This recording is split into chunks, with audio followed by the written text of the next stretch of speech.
Buenas tardes, las saludo nuevamente.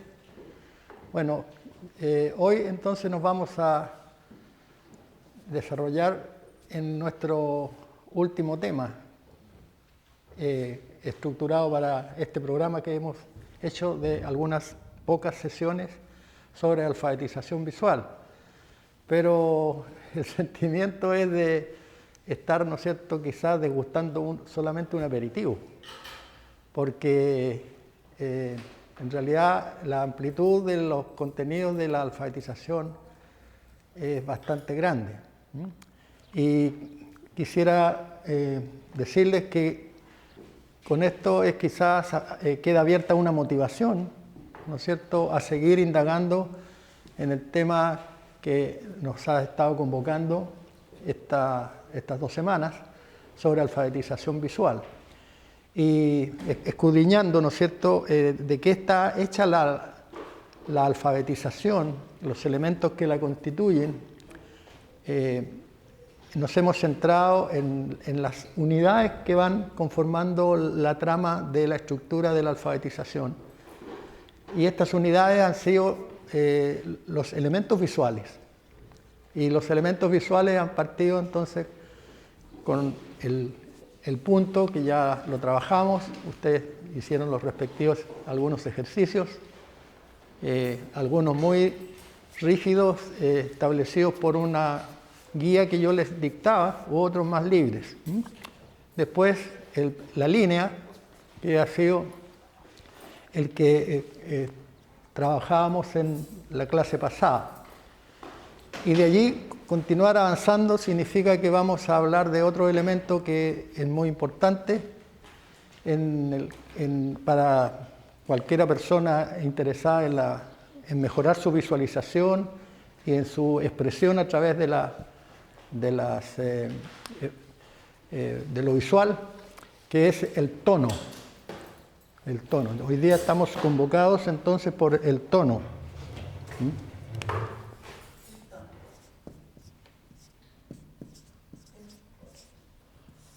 El tono. Bueno, ahí estoy cometiendo un error porque esto es así. Bueno, y el tono es lo que nos ayuda a ver, en realidad, más que a visualizar, vale decir, centrarnos en escudriñar con nuestros ojos el ambiente, a ver desde el primer momento, ¿no es cierto? Nuestros órganos visuales, que son nuestros ojos y el cerebro, va captando la presencia o la ausencia de luz y las variaciones que la luz hace sobre lo que nosotros observamos, sobre un objeto, sobre un paisaje, sobre las personas, sobre el entorno en general. Entonces, denominamos tono a la presencia o ausencia de luz en distintos grados.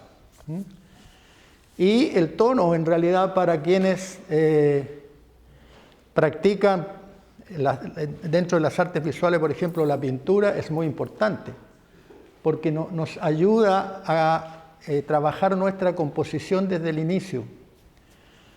Tanto es que a veces, ¿no es cierto?, se hacen verdaderos trabajos de estudios tonales, bocetos de trabajos tonales, antes de pasar a la pintura, agregando el siguiente elemento, que es el color. Sobre todo las escuelas más tradicionales de las artes visuales, la pintura, los pintores del clasicismo, por ejemplo, siempre hacían estudios de dibujo y ahí hacían todo un enfoque del equilibrio de las masas en cuanto a su presencia más luminosa o menos luminosa, para componer cuadros, ¿no es cierto? Y de esa forma poder entonces solucionar la estructura composicional, de manera que queden los pesos, ¿no es cierto?, equilibrados en la pintura. Cuando hablamos de una pintura que se desenvuelve más bien dentro del ambiente de lo clásico, pero también hemos visto que ha habido artistas visuales transgresores, ¿cierto?, que ya usan con mucho más audacia los elementos visuales y no siempre entonces va a concordar eso con lo que venía presentando el clasicismo.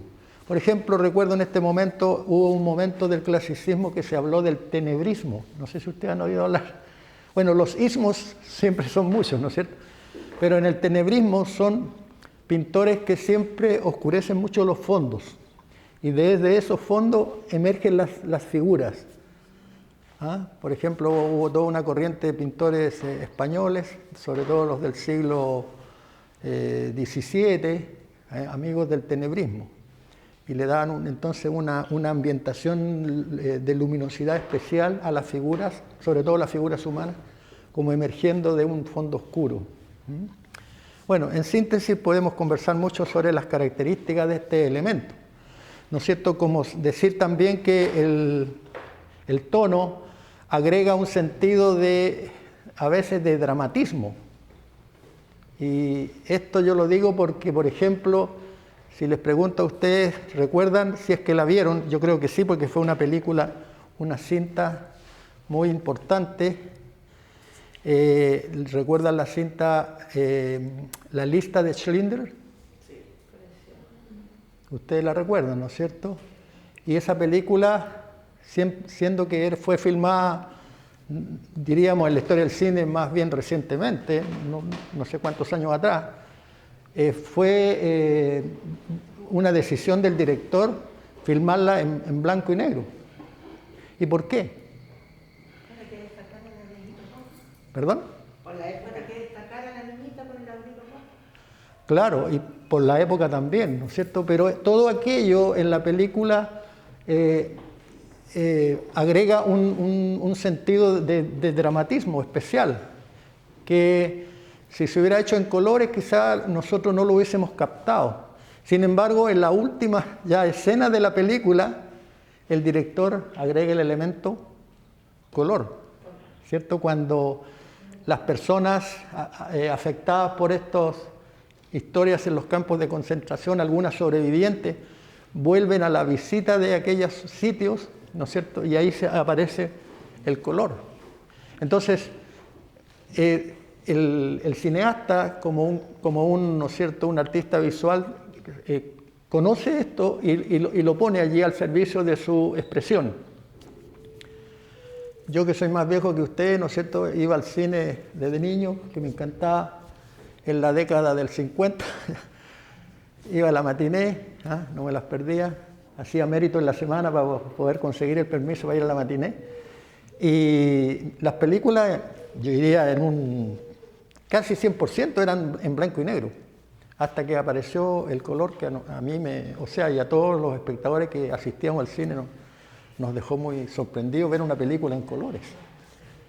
Y una como tan hermosa como la historia de lo que el viento se llevó, ¿no es cierto? ¿Estaban hablando de eso? Ya, que bueno, lo que el viento se llevó fue una de las primeras películas filmadas en Technicolor, ¿no es cierto? Y bueno, fue una cosa para el público, ¿no es cierto?, sorprendente. Así como muchas otras que fueron sucediendo después. Entonces, el tono también nos agrega información cuando nosotros trabajamos con él. Por ejemplo, podríamos decir que si yo dibujo esto, no estoy con muy buen pulso este rato, pero nos salió un círculo perfecto, una circunferencia perfecta. Podríamos interpretar esto hasta como un anillo, ¿no es cierto? Diríamos que esto es un espacio, pero esto también es un espacio. Pero, ¿qué sucede si yo hago esto? El tono del lápiz circunscribió acá una línea que se cerró sobre sí misma y transformó esto en una especie de círculo, ¿no es cierto? Más o menos, diríamos. No hecho con el compás, pero si yo hago esto y luego agrego esto,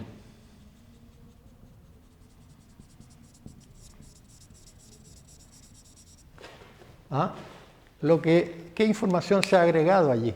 Que no hay un espacio en el círculo. La dirección de la luz.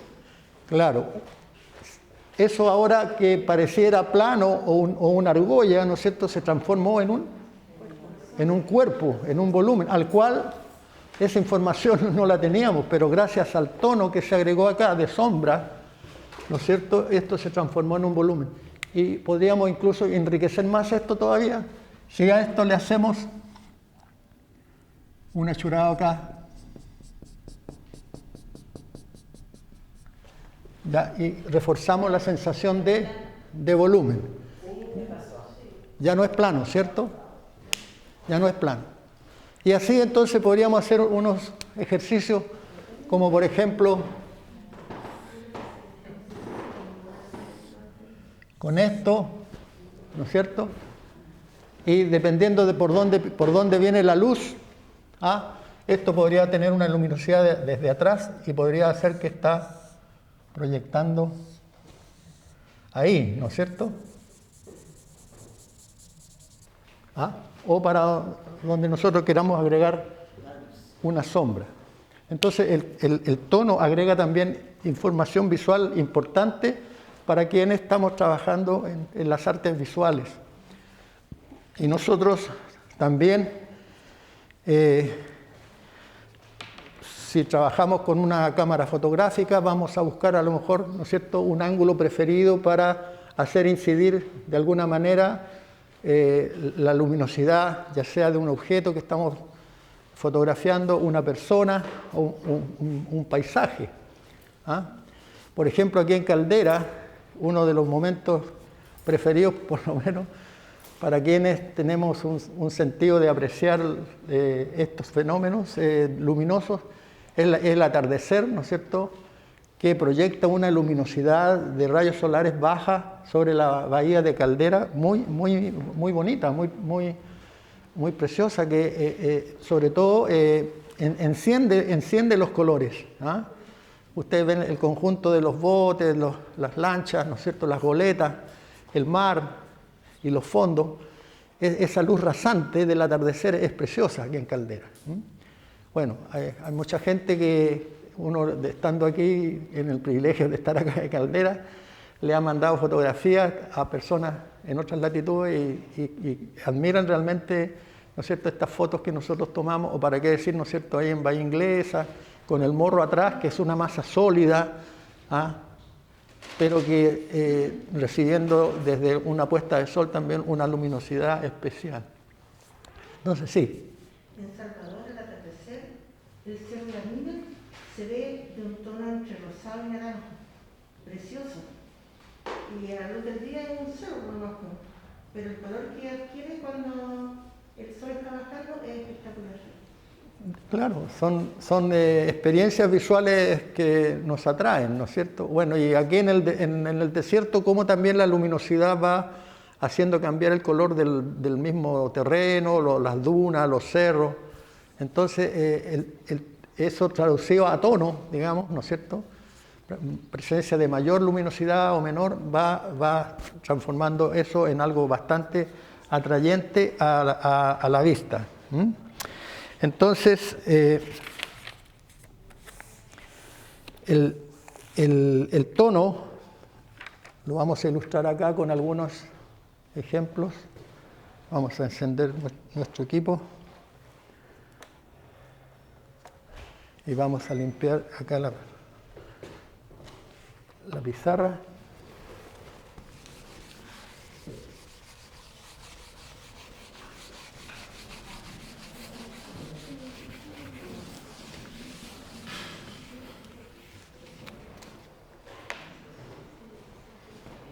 Podemos nosotros entonces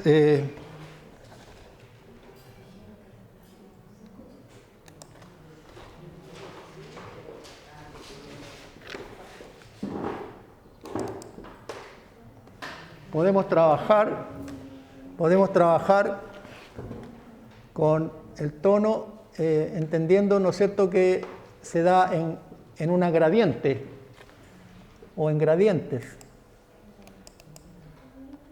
Por ejemplo, y aprendemos, ¿no es cierto?, también al trabajar con él, cómo el tono, ¿cierto? Va cambiando según también los elementos que lo circunscriben o lo encierran, como podemos ver acá, en que tenemos, perdón que sobreponga aquí, ¿no es cierto?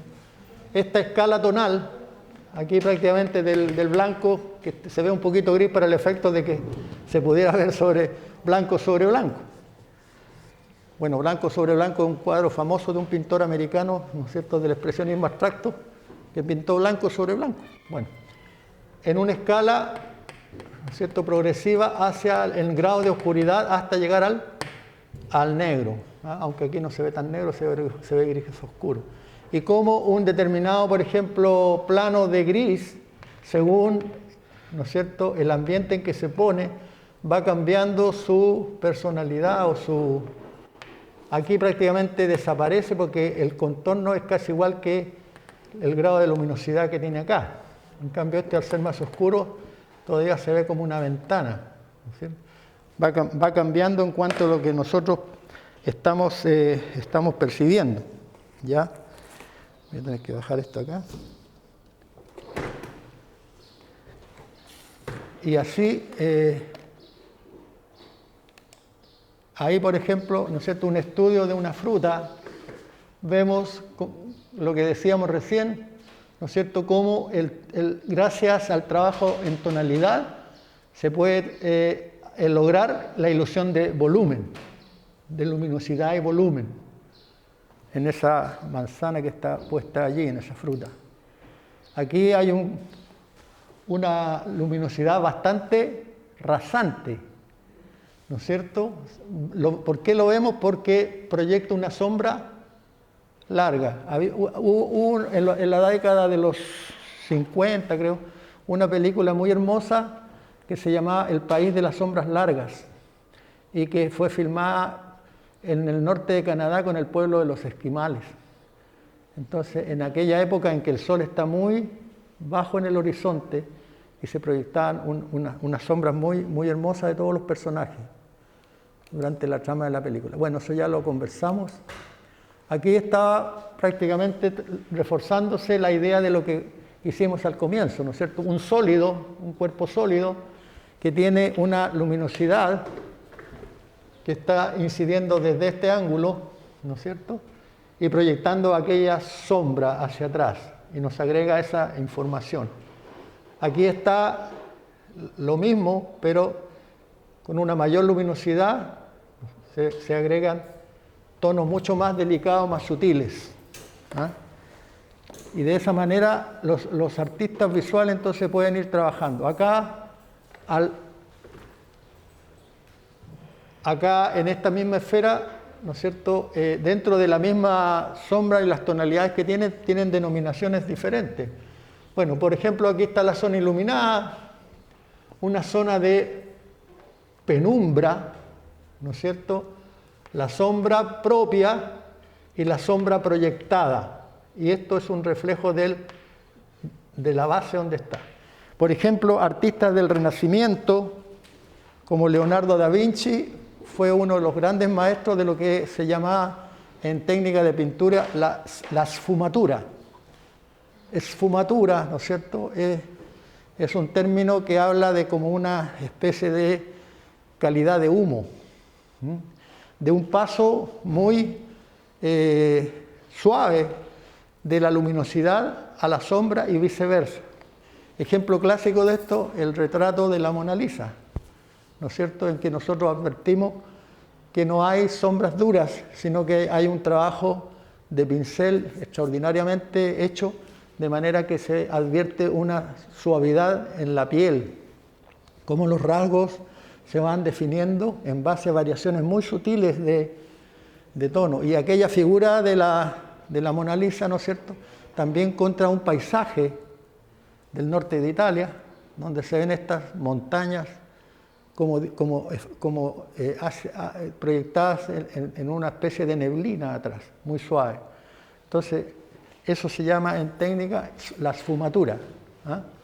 Y nosotros sabemos que al trabajar con el grafito en nuestros trabajos prácticos, o el grafito o el carboncillo, usamos el aparato que hace que eso se ponga difuso y que se llama el difumino. Algunos también le llaman el esfumino, ¿cierto? Entonces, esa es la técnica apropiada para trabajar luces y sombras. También en la aguada, no sé si ustedes han practicado aguada, que es el trabajo del pincel con agua y tinta china, ¿no es cierto? También se logran sutiles pasos de la luz a la sombra dependiendo de cuán cargado esté el pincel de tinta o de más agua, de más o menos tinta, más o menos agua. Entonces el tono nos va a ayudar. Por ejemplo, aquí hay un paisaje, ¿no es cierto?, marino, y hay todo un juego de luces y sombras. En cuanto al oleaje, el territorio rocoso y las nubes que están sobre esa escena. Ahí se ve más grande, ¿ven? Y eso puede ser transcrito después a color a un paisaje. Vamos a seguir acá. Esto había que achicarlo. ¿Dónde estábamos? Bueno, aquí estábamos allí. Aquí hay otro semejante. ¿Ven? Con reflejos, miren. Reflejos de luz en ese paisaje de playa muy hermoso. Hay un fotógrafo norteamericano que se especializó en este tipo de paisajes de contraste muy hermoso entre la luz y la sombra, que se llama Ansel Adams. Quizá usted en alguna oportunidad lo pueden ver. Ansel Adams.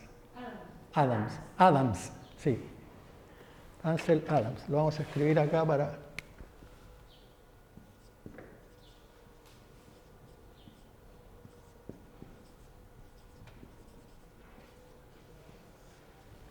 Hizo un trabajo fotográfico muy importante en Estados Unidos, muy hermoso. Bueno, acá podemos continuar. Aquí hay un trabajo, esto no es una fotografía, sino una composición tonal hecha por algún artista, pero da la impresión de unos cerros o unas dunas, ¿no es cierto?, o unas pirámides, pero él trabajó muy bien acá con sutiles contrastes de luz y sombra, que eso es lo que produce, ¿no es cierto?, las distintas tonalidades de grises. No lo vamos a hacer aquí por el hecho de que requiere de mucho más tiempo, pero yo a los chicos en la escuela o a los profesores que iban a enseñar a las escuelas les hacía todos unos ejercicios de trabajo con grafito molido, o con carboncillo molido, y con plantillas y con algodón. Entonces hacían unos trabajos muy hermosos solamente con el juego de las tonalidades del gris. Eran trabajos de luz y sombra que ellos estaban siempre practicando. Bueno, y acá hay uno mucho más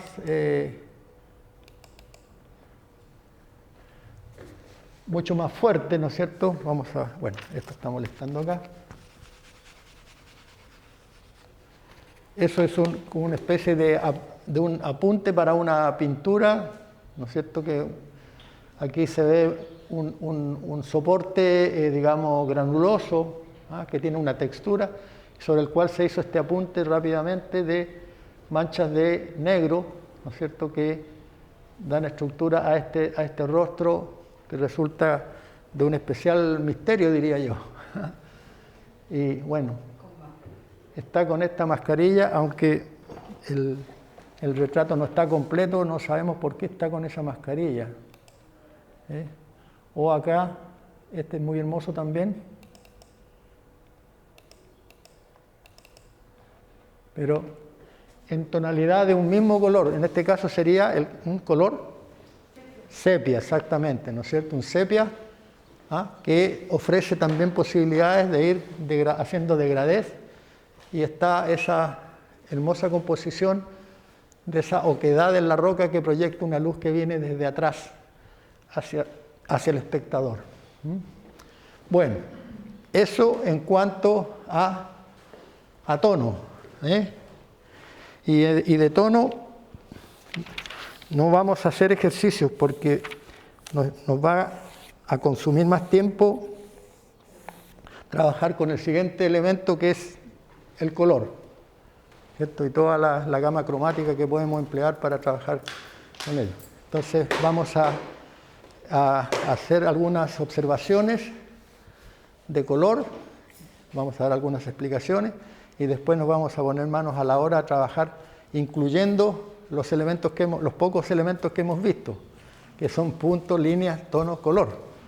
Hay otros más que usted, por supuesto que ustedes los conocen, ¿no es cierto?, que queda como para otra oportunidad, o quizás van a ser integrados, como ustedes ya lo saben, ahora mismo en el trabajo que pueden practicar más adelante.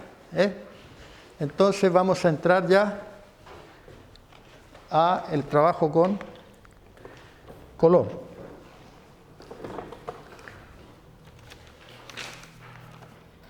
Vamos a salir de aquí. Y vamos a entrar.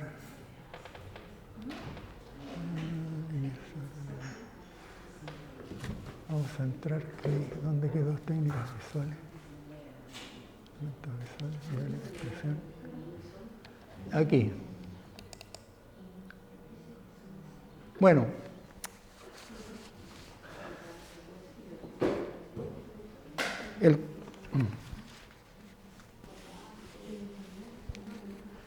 Yo les conté a ustedes, ¿no es cierto?, en una sesión anterior, creo que fue la del inicio, que me enfoqué bastante tiempo, no tanto en el trabajo del color en base a yo estar pintando, sino a una investigación sobre el trabajo de los niños en las escuelas, ¿no es cierto?, y que eso se transformó en una de mis tesis de posgrado.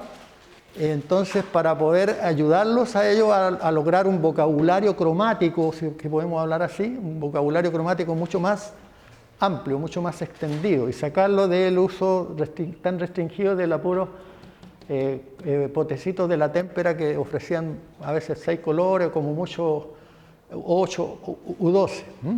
Entonces, el color es el elemento plástico, ¿no es cierto?, plástico en el sentido de lo visual, por excelencia de la pintura. Por supuesto que tiene todo un trasfondo muy atractivo para quien lo maneja y aprende a manejarlo con propiedad. Quienes se aventuran o nos aventuramos en el trabajo de la pintura, siempre vamos a ir haciendo sucesivos descubrimientos, a veces de estos tipos de descubrimientos eureka, ¿no es cierto?, de lo que me resultó, pero también podemos entrar en un trabajo de informarnos a nosotros mismos y de conocer cómo manejarlo, ¿no es cierto? Y ahí eso fue una de las cosas que a mí me sorprendía de los chicos en las escuelas, cuando decían siempre: profesor, mire lo que me resultó, que es distinto, ¿no es cierto?, como una especie de hallazgo fortuito, que es distinto a decir: profesor, mire lo que yo hice. Hay toda una diferencia, ¿no es cierto?, en cuanto al manejo de la información sobre lo que está trabajando en su composición visual. Bueno, yo les contaba entonces que había trabajado con una de las organizaciones del color teóricas que se ofrecía, porque son muchas. A través de la historia ha habido distintas personas que se han interesado por el color, por el cromatismo, ¿no es cierto?, y han tratado de hacer organizaciones comprensibles de cómo el color se estructura. Yo aquí les voy a mostrar lo que para mí fue un hallazgo, porque consideré que este sistema de Hictier, que se llama el cubo de los colores, en que se organizan en un cubo de 1000 colores, ofrecía un trabajo metodológico para mí, desde el punto de vista pedagógico, mucho más sencillo para los niños, más fácil, sobre todo por el hecho de que no había que estarle poniendo nombres distintos a los colores, sino que cada uno era asignado con una cifra. Entonces yo les voy a mostrar acá, si me permiten, el trabajo que se hacía con el tratar de explicar cómo se organiza este cubo, ¿ya? Que está conteniendo una gama de colores con distintos grados de tono, de saturación y de brillo. ¿Ah? Entonces, continuamos acá. Por ejemplo, aquí tenemos un conjunto de, a ver cuántos son, 4, 8 por 8, 64 colores. ¿Ah? Y estos colores, ¿cómo podríamos ver cómo se organizan? ¿Ah? ¿Cómo se podrían organizar estos colores? Alguien podría decir, profesor, podríamos poner todos los de la gama amarilla, todos los de la gama azul, todos los de la gama violeta juntos, todos los de la gama roja y así, ¿cierto?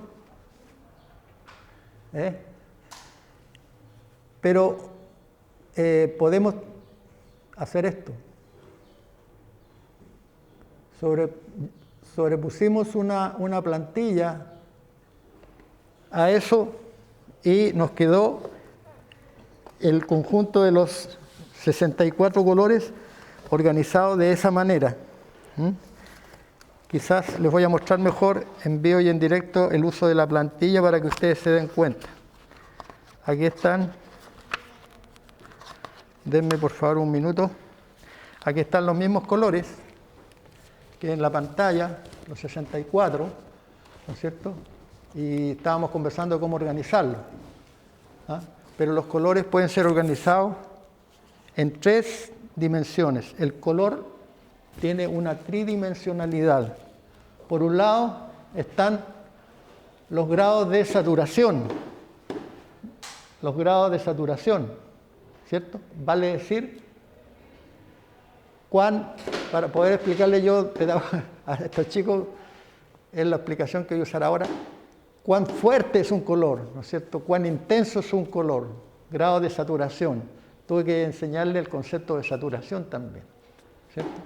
Cuán saturado está un color desde que está ausente, está en un tono de baja saturación, de media saturación o de alta saturación, como maneja el caso de la nomenclatura esta del cubo de los colores. Pero por otro lado, el color no se mueve solamente en grados de saturación, se mueve también en grados de tono. Aquí no se aprecia mucho, aquí se aprecia más. Por ejemplo, aquí tenemos un rojo que nosotros lo llamamos más bien magenta, ¿no es cierto? Y aquí está viajando hacia un naranja, ¿no es cierto? Pero pasa por estos otros 2 grados de tono. Grados de tono. O sea, el tono es podríamos, si ustedes me permiten el término, como la personalidad que define el color. Y así un color rojo se define como tal, distinto de un amarillo, de un azul, ¿no es cierto?, de un verde, de un violeta, o etcétera. ¿Ah? Pero por otro lado también, y aquí entramos en los grados de oscuridad o de luminosidad que posee un color. ¿Ven? Acá el mismo magenta está más oscurecido, totalmente oscurecido llega al negro. Entonces, de esa manera nosotros nos podemos ir moviendo en un campo del color en forma tridimensional. Por un lado, los grados de oscuridad, por otro lado, los grados de tono y por otro lado, los grados de saturación.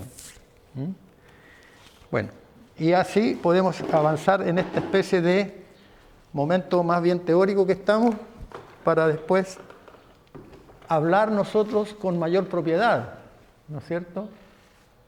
Esto ya es saber la nomenclatura propia de cromática, del color. Entonces, lo ponemos ¿a qué? Lo ponemos al servicio de nuestra expresión pictórica. Si ustedes pintan, ¿no es cierto? ¿Ustedes pintan? ¿Todas pintan? Claro, lo ponemos al servicio, este conocimiento, ¿no es cierto?, esta información, de nuestra capacidad, perdón. Se me fue, ¿a dónde está acá? Era el cubo de los colores. Tengo tanta cosa aquí está. Tengo tanta cosa en la pantalla, ya. Entonces, ahí está. Y esto se organizó en este cubo. en este cubo que apareció aquí en la primera escena, ¿no es cierto? Así se ve por delante, así se ve por detrás. Y aquí está, diríamos, el esqueleto del cubo, donde aparecen los tres primarios, tres secundarios, más el blanco y abajo el negro. ¿Ven? Aquí está simplificado. El blanco, el negro abajo, los tres primarios y los tres secundarios. Aquí ¿cómo se llama? Podría decir, la proyección está distorsionando un poco los tonos, ¿no? Aquí en el libro son distintos. Ustedes vieron que se produjo eso, ¿no es cierto? Es lo que podemos lograr con el aparato que tenemos acá. Aquí está, ¿ven? El verde acá es mucho más luminoso, ¿se fijan? El verde. El amarillo también, ahí se ve medio naranja, ¿no es cierto? Pero es la distorsión de la proyección. ¿Ah? Y ahí está. ¿Ve? Lo mismo que estamos viendo ahí está acá, miren la diferencia entre el color impreso de las tintas. Porque esto de el blanco, el negro, los tres primarios, ustedes saben lo que es en gráfica, en las artes gráficas, la cuatricromía, ¿cierto? Que se imprime en esos cuatro colores, o tono como el negro. Se imprime el cian, el magenta y el amarillo, diríamos, para ponerle algún nombre que lo diferencie de los demás, el amarillo limón, ¿cierto? Por eso es que esos son los colores más puros que ha logrado el hombre en la fabricación de colores, digamos. El magenta, el rojo magenta, ¿no es cierto?, el amarillo limón y el azul cian. Y eso es lo que está en el libro, pero aquí está un poco distorsionado, ¿ya? Yo tenía un taller de pintura que le pusimos magenta por varios años en la universidad. ¿Ah? Bueno. Y aquí tenemos, no se logra apreciar bien, pero lo voy a mostrar acá. Miren. Los tres colores fundamentales y sus grados de saturación. Ahí se ve casi el mismo, ¿no es cierto? Pero miren acá. ¿Logran verlo? Que está distinto, ¿no es cierto? Miren, el amarillo en sus tonos, en su grado de saturación, el rojo, el azul. Y después la escala de grises formada por la mezcla de los colores fundamentales. Estos tres, abajo. ¿Ah? Y aquí se va a ver muy pareja, miren. Se ve casi dos negros, un gris medio café salió y un blanco. Bueno.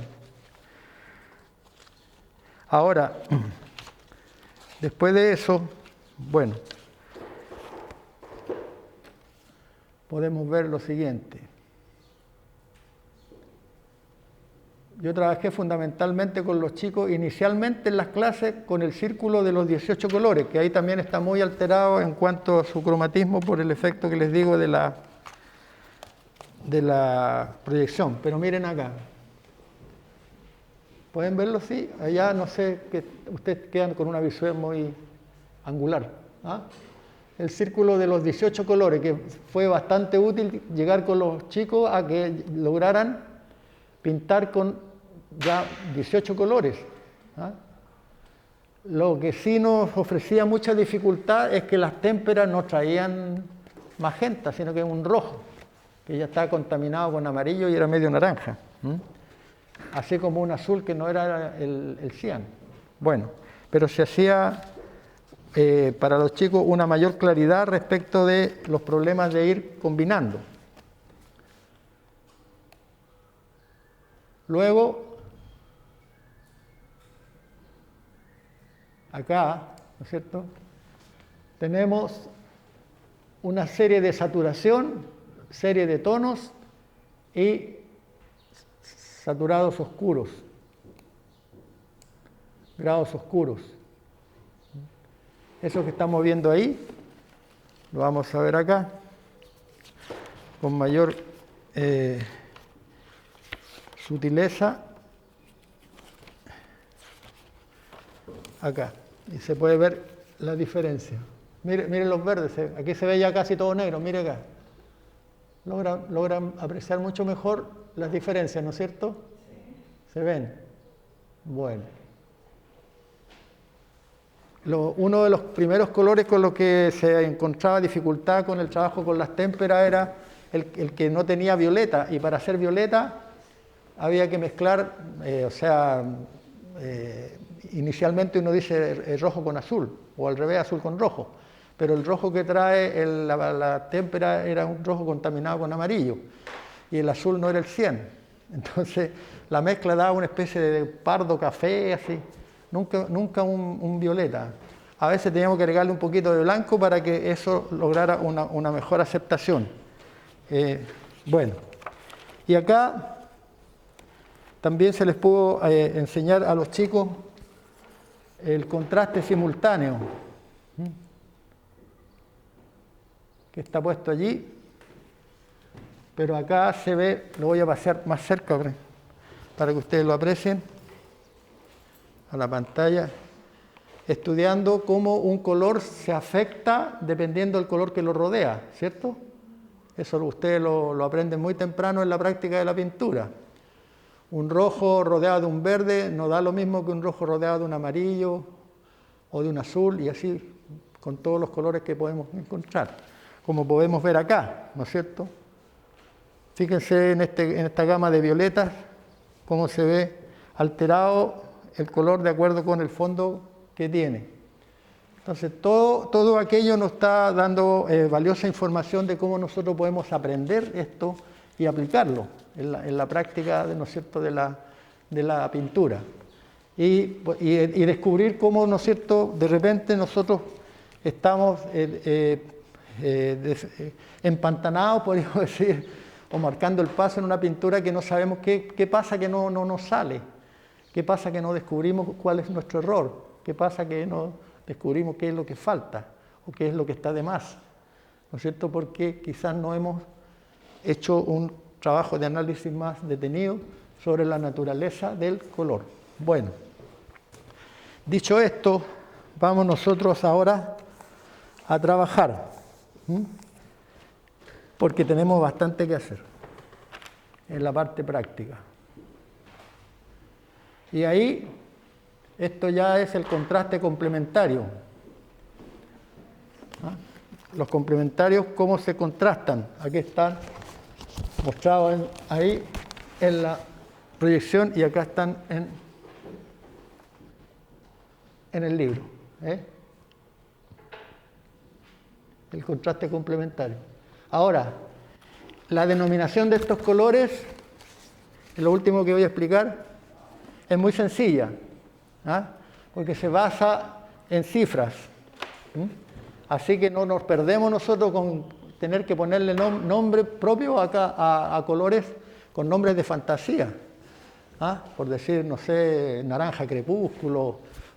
A veces las pinturas de los labios de las señoras, ¿no es cierto?, señoritas que se engalanan su cara, tienen unos nombres muy sofisticados, o de la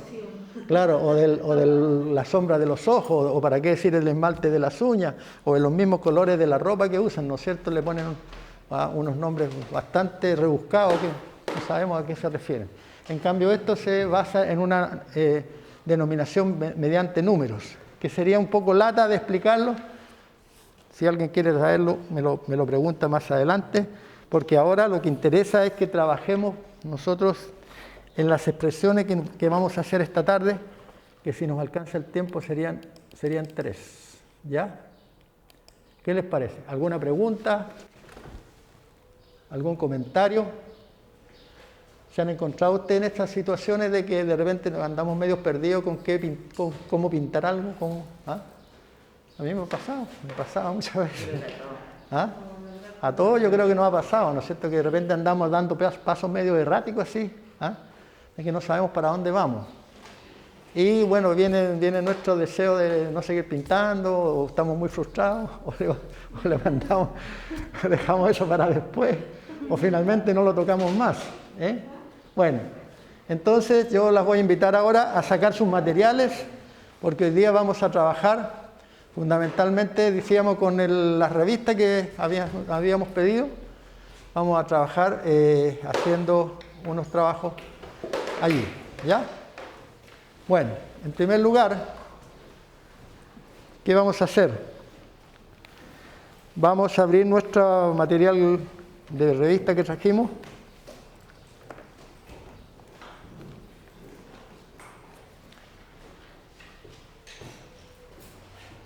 Vamos a hojear con H y hojear sin H.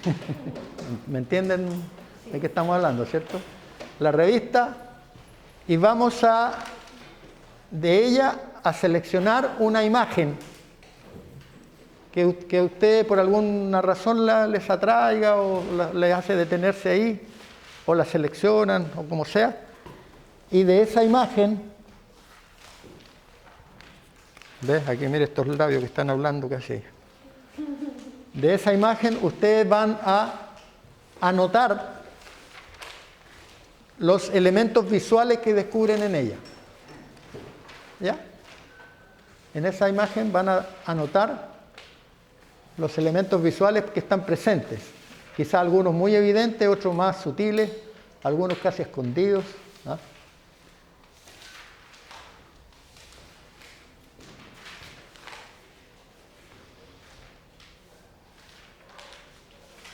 Entonces estamos hojeando y hojeando. Hojeando y hojeando.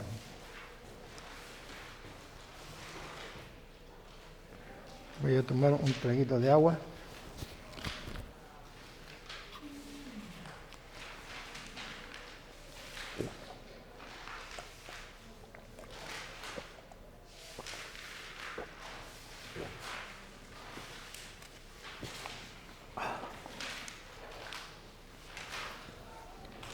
Puede que encontremos 1, 2, 3 o 4 elementos visuales.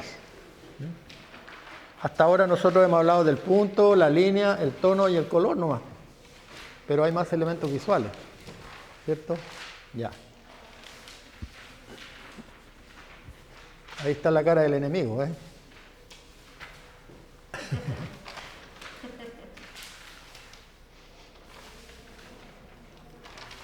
Ya sea que es una foto o un aviso o una pintura que se le tomó foto, o no sé.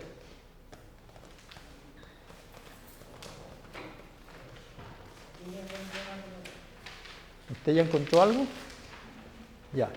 Entonces, enseguida lo va a mostrar y va a hacer una descripción breve de cómo fue que encontró ahí elementos y cuáles serían los que están presentes.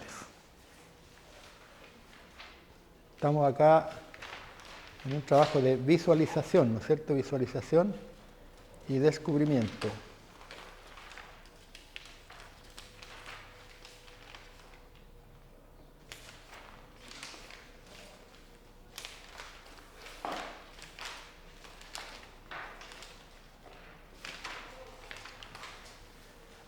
Puede que la imagen que encontramos sea pequeñita, mediana o de todo el tamaño de la hoja, no sé. ¿Ya?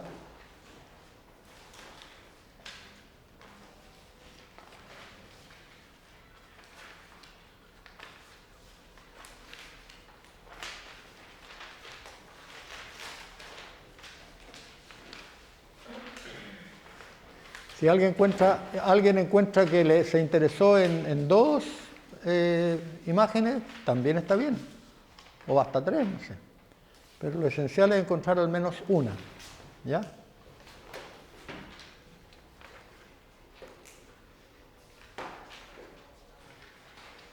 Una que nos hable. ¿Ah? Sí, Claro, tiene que hablarle a uno, ¿no es cierto? Sí. Tiene que estar comunicándonos algo. Así como cuando uno va de repente por la calle y algo lo atrae y lo mira con detención. ¿Ah? Claro. Y hace a veces un descubrimiento.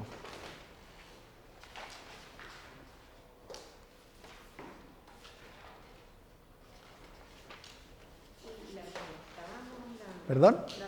No hay que hablar. Si esas revistas pueden ser recortadas, recórtenlas. ¿Ah? Si no, la mostramos sin recortarla porque a lo mejor ustedes la guardaban para algo, no sé. No, la trajimos para esto, para trabajar acá. Ya, entonces la pueden recortar. El elemento de trabajo. ¿Ah? Es un elemento de trabajo.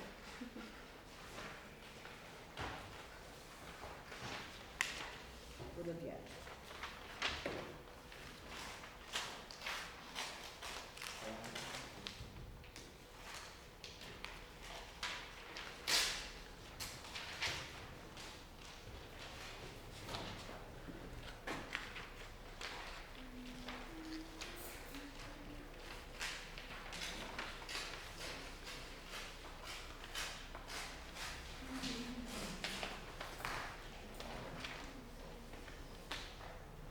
Ya.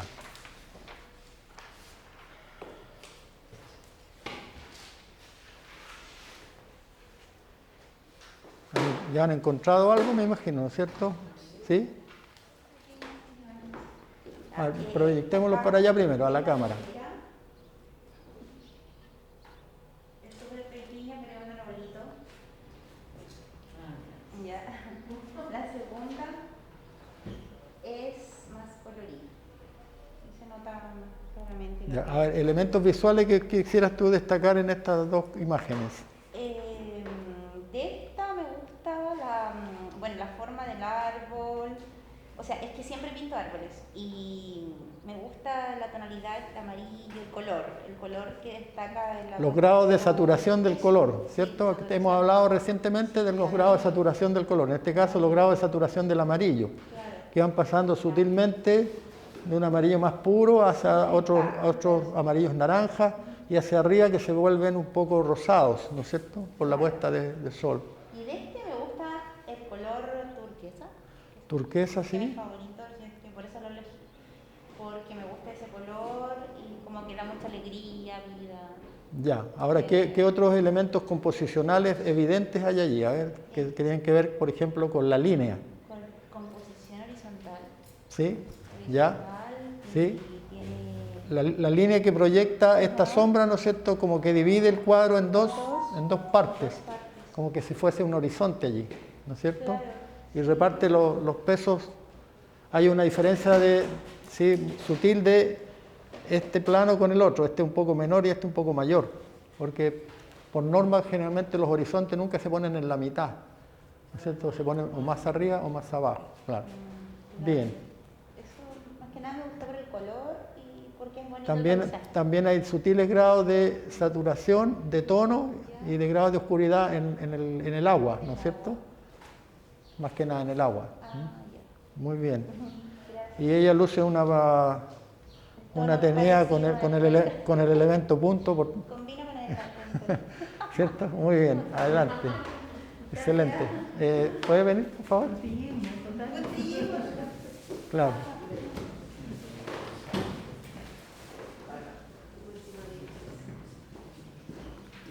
A ver, ¿qué descubrimiento hizo usted? Yo A la cámara primero para... cogí A ver, tres imágenes, ¿ya? basándome principalmente en lo que era línea, ¿Línea? en el uso de la línea, de la perspectiva y lo que me refería al manejo de la luz. ¿Sí?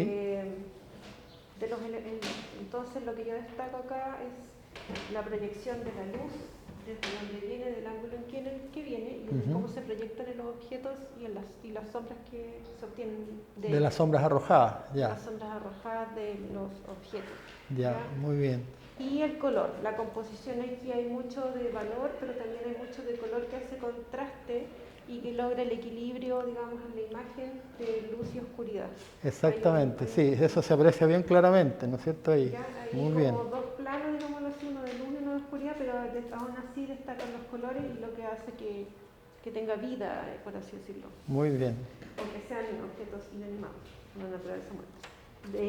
Acá el manejo de lo que son las líneas, las proyecciones de las líneas y las sombras, y dentro de lo que es la perspectiva del paisaje, cómo se ve, digamos, esa luz que viene como de atardecer, porque es una luz más bien amarilla. Una luz rasante. Una luz rasante. Entonces, Claro. y cómo se proyecta, digamos, en la tierra, Claro. la sombra. Entonces ahí nos está hablando claramente de línea, tono, y color y tono, ¿cierto? Exactamente. Ya, ¿y este otro?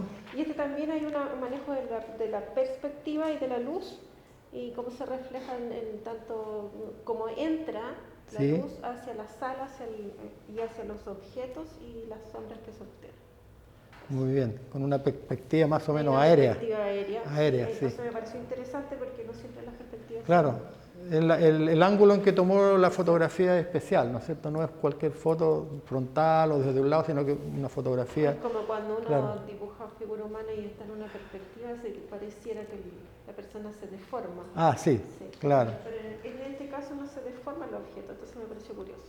ya, Eso. claro. Debe ser por lo cercano que está, Exacto. el lente de la escena, no tan lejos. Sí, Claro. sí, pero Fuera más lejos interesante. empiezan a... Interesante en el tema de las líneas, en el manejo de las líneas, Claro. cómo podría uno utilizarlo. Exacto, muy bien, excelente. Bien, Amparo, y después viene ella. A ver, a la cámara. Ya, conversemos ahora. Bueno, a mí lo que más me atrajo aquí es el contraste que tiene. Sí. Aquí tiene un tremendo contraste, una figura que es destacable entre todos los otros tonos, que son todos semejantes los tonos. Sí, dentro Pero- de los colores. Claro, pero sí, Eso, sí, este de acá, eso como que rompe claro, el monocromatismo de la... Ya. Claro, y este de acá tiene un poco de los tonos del jarrón que es más fuerte. Y ¿Ya? esto es algo que me gusta a mí, que siempre hay una figura o un tono que rompa entre los demás. Claro, el que atrae el ojo también. Claro, el que atrae Atrae el la ojo. mirada, ¿ya? Porque desde el piso, de todo, está como todo en armonía. Entonces podría haber sido que esto no estuviera y sería todo como rutinario. Sería más distinto, ya. ¿Qué elementos de los cuales hemos hablado están evidentes aquí? A ver, mostremos la cámara. Aquí, Ay, perdón. ahí. Por ejemplo, mire, Las luces, las sombras lineales. líneas acá, ¿no es cierto? Y líneas en el piso, líneas en estas estructuras, ¿no es cierto? Acá de otro carácter las líneas, tipo curvas, más barrocas. ¿Ah? Líneas, bien. Color y tono, ¿cierto? Acá, mire, las baldosas son evidente el tono de blanco y negro, que se ven aquí algunos grises proyectados, Y ¿no es aquí más cierto? oscuro. Exactamente. Y acá también distintos tonos de un mismo grado de saturación de un mismo color, o Sí, esta porque especie de todo tiene el madera, mismo pero, tono. claro, pero no es, claro, tiene un color de base, ¿no es cierto? Llamémoslo tipo naranja, que tiene distintos, más tostado, menos tostado, más brillante hacia Con arriba. siena. Claro, con siena tostado. ¿m? Siena tostada. Muy bien. Finalmente ahí nuestra amiga que va a traer su descubrimiento. María Eugenia. Se me olvidan los nombres míos. ¿Perdida? María Eugenia. Ya. A la cámara primero, María Eugenia. A ver. Pero tratemos yo le tengo ese para que no se vea Ya. doble. Y yo elegí estos dos recortes porque significan parte de mi vida. ¿Sí? Ya. Eso como primera cosa. Ya. Este primero Pero, ¿sí? este es las islas de Totora, que están en Puno, Perú, Ah, ya. Ujú. y que también encontré que tenía un contraste de colores, ¿no? Sí. Amarilla y azul. Claro, entre el mar y la totora, Sí. que se produce en forma natural. Ya. Y resalta obviamente aquí el personaje que está en el... La figura humana. Exacto. Pero como elementos composicionales, ¿cuáles elementos podemos descubrir aquí? A ver. ¿Qué hay acá? Esas casas, ¿no es cierto? Son Sí. estructuras lineales. Lineales, ¿cierto? Y hay líneas, ¿no es cierto?, que atraviesan Desde el eso entre el horizonte. paisaje natural del paisaje, roto por estas líneas que son ya hechas por el hombre, ¿cierto? Ajá, Claro. ¿Mm? claro. Bien. Ahora la tonalidad es el otro. Ya, ¿y el otro? Y este es la playa Sí, con una combi. una combi ahí. Pero me llamó mucho la atención que la combi en su ventana del lateral, del costado, Sí. se refleja el otro lado de la playa. Ah, ya, a través del parabrisas parece. ¿Ah? No, es de la ventana del Del lado costado, sí. Del lado Ya. derecho. ¿Qué podemos hablar de los grados de tono acá, de saturación y luminosidad en cuanto al mar y el cielo? ¿Qué pasa? Claro, pues, ¿Qué sucede ahí? puede ser una- ¿Se ve un horizonte nítido así de una línea? No se ve No, tan nítido. se ve difuso. Se ¿cierto? ve más fumigado, ¿no? Claro, más esfumado. Más claro. esfumado. Sí, exacto. Ya, en cambio, los colores que están en primer plano son mucho más intensos, ¿no es cierto? Está más En- intenso. En grados de saturación. ¿Cuál es el más alto grado de saturación que hay ahí de un color? ¿En dónde está? ¿Ah? El azul, En el ¿no? azul del vehículo, ¿cierto? Del furgón, de la combi. Que es el color más fuerte. Claro, claro. El paisaje está en contraste con este elemento hecho por el hombre, ¿cierto? Claro. En que aquí hay líneas rectas, ahí no, y acá hay colores altamente saturados y en el paisaje no. Ajá. ¿Fija? Ya, muy bien. Eso. Bueno, ¿sí? A ver. La cámara que es uno, o sea, que lo mandaron por la cámara. Ah, lo mandaron por... Oh, tengo que acordarme de cómo... Tiene que ponerlo acá. Sí. ¿Usted cómo lo va a ver? ¿Cómo lo va a ver usted? ¿Por el lado? Yo lo veo después para acá. Ah, ahí lo ve, me lo muestra ella. Claudia Corbalán envía esto y dice el uso del color, o sea, está hablando de Sí, lo que sí. le llama la atención, el uso del color para hacer atractiva la publicidad, el uso de colores fríos y cálidos, sobre el contraste de fondo de colores pasteles, uso de la línea para rellenar el fondo con distintas tonalidades y con la modelo que usan tonos neutros para destacar el color en el producto. ¿Ya? Eso lo envía Claudia Corbalán. Ya. ¿Ya? Y también hay una imagen Después de voy a tener que ver cómo me contacto con Leontina. Antonieta. ¿Es el de que vienen dos? Sí, y Antonieta envía esta, que más que nada, ¿cierto? Envía un punteo donde dice que escoge esta imagen por la línea, el punto, el color y el tono. Claro, es pequeñita, pero alcanzo a ver, sí, que están esos elementos. Línea, claro. Claro. Línea, punto, mira. Allí, esta es una silla, claro, que mira hacia el horizonte. Y El color y el tono. Color y tono, claro. Está todo en gris y esto rompe un poco la monotonía del gris con un color que se acentúa hacia el ángulo derecho. Claro, y esta otra imagen la elige por la línea, el color y el tono. Ya. Excelente, muy bien. ¿Ahora esa? ¿O no Sí. A ver. Y de ahí también enviaron otra imagen de Sí. Leontina, pero no envía la descripción del por qué Ah, elige la bueno, aquí imagen. más que nada línea y tono. A ver, ahí parece que la envió. A ver, A ver. Ah, no, no la envió. ya. ¿Ya? Madera 100%. O sea, hay puntos, líneas, dice. ¿Ya? Que es lo que le llama la atención. Claro, hay puntos, claro. Hay puntos, línea y tono a la vez. Muy bien, claro, excelente. Bueno, cuando uno entonces empieza a familiarizarse con los elementos, ¿no es cierto? Después con las técnicas y con los niveles representacionales, puede empezar a tener una mirada más aguda sobre lo que está frente a sus ojos. No solamente en una exposición de arte, sino que en el paisaje, en el medio ambiente, etc. Ah, esa es la que tú me habías mandado. Claro. Sí, aquí Patricia me había enviado ayer. Está claro en que hay un excelente trabajo con puntos, ¿no es cierto? El elemento punto, pero a la vez el elemento color. Y habíamos... Sí, ahora se ven, claro. Y este es un artista japonés, parece, ¿no? Por lo que había en la información. De John Yu. O chino, no sé, o oriental, por último, oriental, para no saber si, ya. Y habíamos hecho referencia a cómo el trabajo de los puntillistas, ¿no es cierto?, postimpresionismo, puntillistas, hacen empleo del divisionismo con puntitos de color, en que ellos no buscan la mezcla de los colores en la paleta, sino que en la retina. ¿Ah? Y así ponían para hacer un verde, por ejemplo, puntitos azules con amarillo. Y a la lejanía se ve verde. Ese es el trabajo de la técnica del puntillismo o divisionismo. Oh, ya me había dado cuenta. Bien. Bueno. Entonces, ese es un primer trabajo de... Ahora, esto ya lo podemos apagar.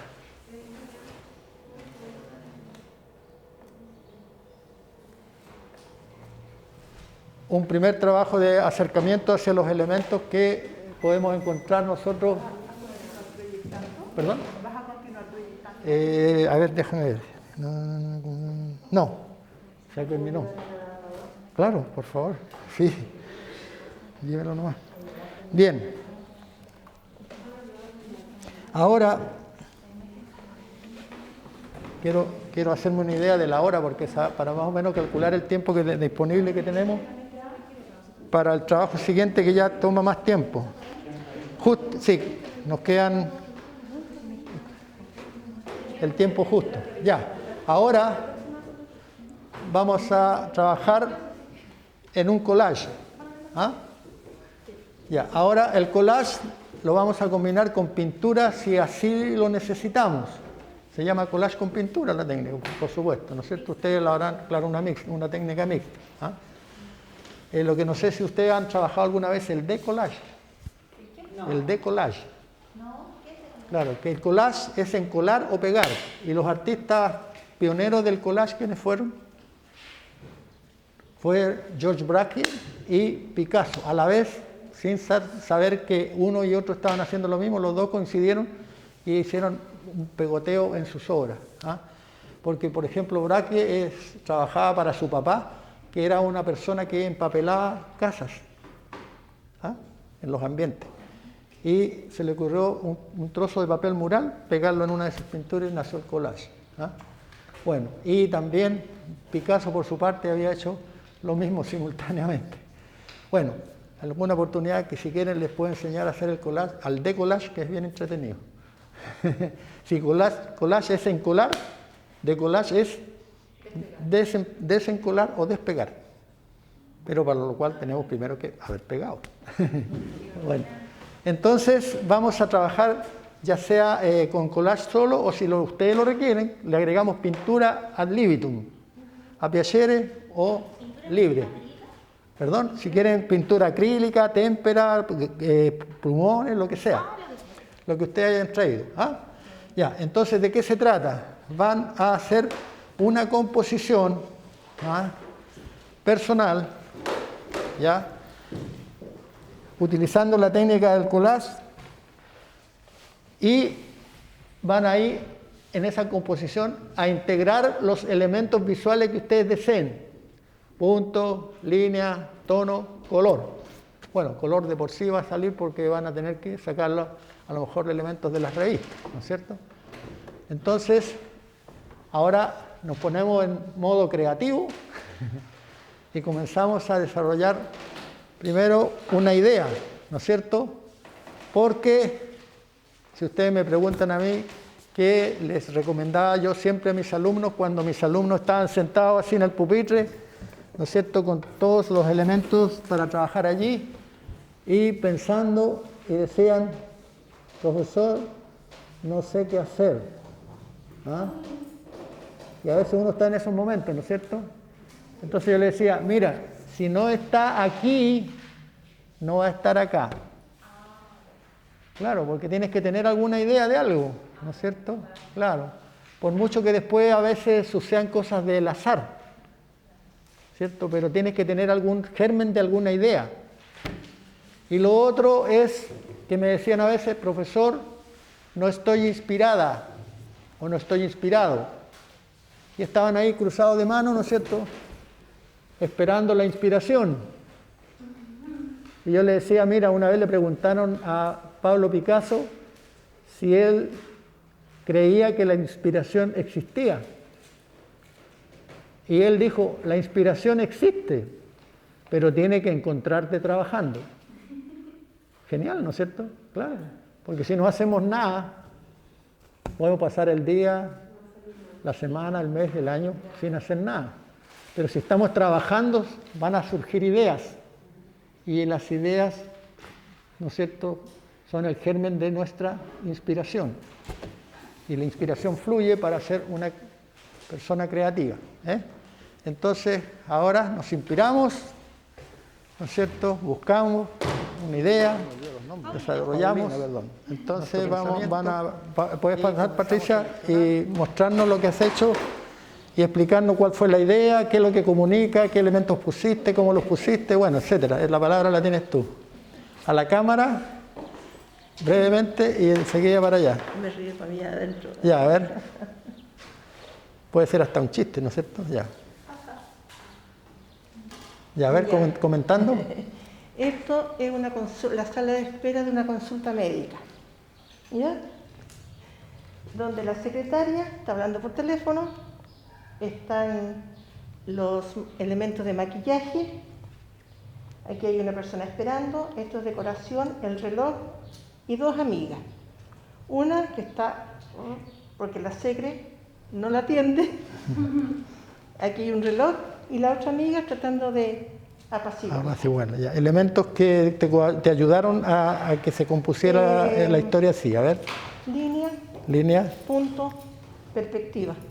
Ya, en perspectiva, ya. Ese ya es técnica, no es elemento, pero es técnica, ya. Ya, bueno, aquí también podría ser ese un gran punto, ¿no es cierto? Claro. Bien, muy bien, pues excelente. ¿Ah? ¿Qué les parece?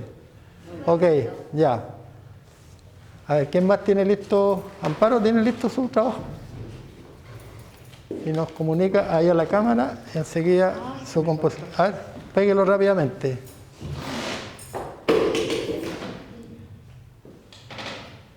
Se caen los castillos, se caen los aviones, no se va a soltar un castillo.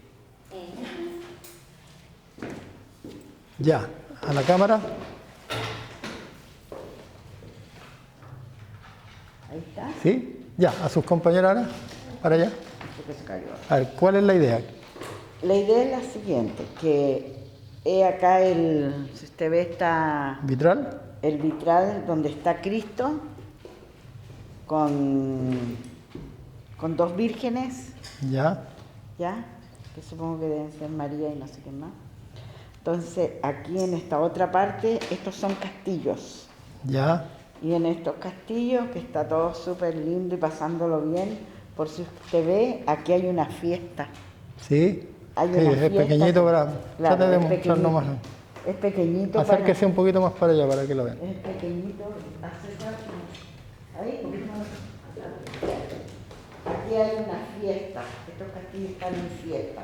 Sí. Mientras hay una persona que está crucificada, que se supone que en esos tiempos el pueblo hizo una fiesta cuando pasó ahí. Entonces ahí está una fiesta donde están celebrando la rana, el gato, con torta, con todo. Ya, ahora en cuanto a elementos visuales, ¿qué empleó usted allí? ¿Qué hay evidente? Aquí hay puntos, ¿Ya? líneas y hay ¿Color? color. Ya, muy bien. Ya, qué bien. Se le cayó. Se le cayó una parte, que no, era de otro No recorte. dejarlo tirado. Ya, muy bien. Muchas gracias. Enseguida, Paulina, ¿terminó? A ver, suyo también.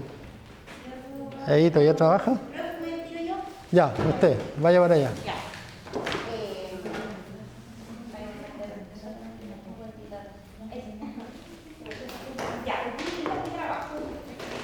A la cámara, ¿cierto? Ya.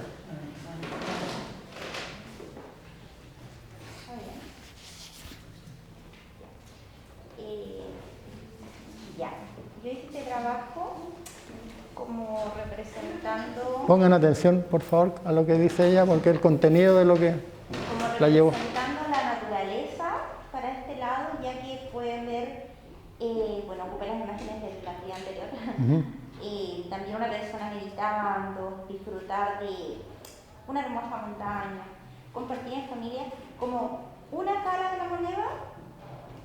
Aquí está el centro del planeta, pero alrededor hay bastante contaminación. Así que quiere expresar que el planeta se está destruyendo. ¿Por qué? Por la falta de conciencia, todo es más artificial, como pueden ver esta planta como muy artificial, llena de luces. La gente mira desde afuera, toma un café, pero no hace nada. Ahora es más importante la tecnología, tener cosas, tener bienes, la urbanización. Hay una persona como mirando la destrucción, una niña triste. al lado de una muralla, no al lado de la naturaleza. Entonces, como que quise mostrar dos caras, el lado positivo de lo que es el lado de la naturaleza y el lado más actual que estamos viviendo ya, como más la urbanización, la tecnología, la contaminación. Ahora, ¿qué elementos visuales que puso ahí al servicio de la composición que realizó? Hice una composición cuadrada Ya. con elementos de líneas y puntos decorativos. Claro. Y esas puntas, porque las puntas en otra clase escuché que es como agresión. Como Exactamente, violencia. claro. Por eso el planeta lo hice con puntas y más rojas para acá, como más agresivo que el verde que está acá. Pero aún así lleno de lo malo como está el planeta actualmente. Claro. Bueno, el recorrido visual ahí uno puede detenerse en puntos, por ejemplo, los círculos que hay, pasan a ser puntos visuales que convocan la atención, ¿no es cierto? Y los otros son elementos más lineales ya. Y hay por supuesto, color y tono. Ah, sí, me faltó, color. Claro, muy bien. Gracias. Ya, suyo por favor. Por allá. A la cámara y enseguida para acá. La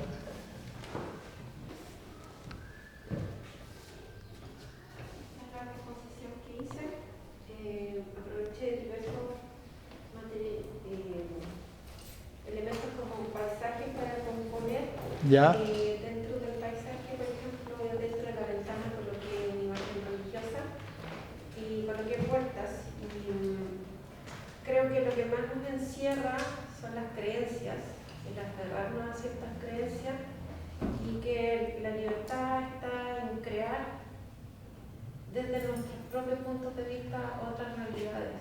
Ya. Que ahí hay puertas, hay caminos Que se abren. Abrir. Ya. Eso es desde la parte compositiva. ¿Ya? De los elementos utilicé las líneas, hice una composición más bien cuadrada y utilicé lo que estábamos viendo de las líneas rectas y los puntos que nos alcanzan a ver. Pero entre puntos y líneas, hicimos líneas rectas, hicimos líneas curvas, hicimos trabajos con puntos y elementos de color y de valor. Incorporé sombras y perspectivas dentro de lo que son la fotografía. Ya, muy bien. Eso. Qué bien. Y nos falta... Ahí, que está terminando sabores. Ya. Bueno, el libro ese que alguien me preguntó, le dije de Betty Edwards. Sí, ella es la autora. Se llama Dibujando con el lado derecho del cerebro. Eso. Claro. Sí.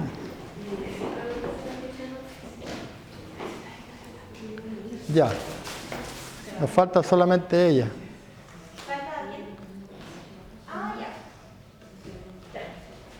Y se nos acaba el tiempo.